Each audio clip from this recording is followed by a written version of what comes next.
இந்த மாதிரி குழந்தைங்கள வந்து அடுப்பில் இருக்கிற குக்கரை வந்து எடுத்து வை, நிறுத்து, அந்த மாதிரி இதெல்லாம் குழந்தைங்களுக்கு இப்போ சொல்லாதீங்க.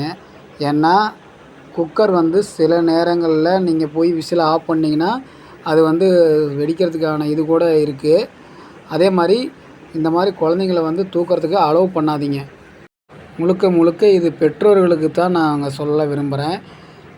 பெற்றோர்கள் ஒரு நிமிஷம் நீங்கள் எடுத்து வச்சுருவாங்க, ஆனால் கையை சுட்டுக்குவாங்க. கையில் புண்கள் ஏற்படும். குழந்தைங்களுக்கு தேவையில்லாத விளைவுகளுக்கு சந்திக்க நேரிடும். அதனால் குழந்தைங்கக்கிட்ட வந்து இந்த மாதிரியான இதெல்லாம் வந்து எடுத்து வைக்க சொல்லாதீங்க.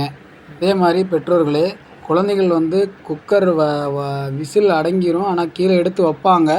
வச்சு ஓப்பன் பண்ணுறாங்கன்னா விசில் அடங்கிருமாங்கிறது குழந்தைங்களுக்கு தெரியாது. உடனே ஓப்பன் பண்ணுறப்ப என்னென்னா முகத்தில் எல்லாம் அடிக்க ஆரம்பிச்சிடும். முகத்தில் தழும்புகள், கொப்பளங்கள் போடப்படும். இதனால் திடீர்னு ஆஸ்பத்திரிக்கு தான் நம்ம கூட்டி போகிற மாதிரி இருக்கும். அதனால் பண்ணாதீங்க, அந்த மாதிரி செய்யாதீங்க.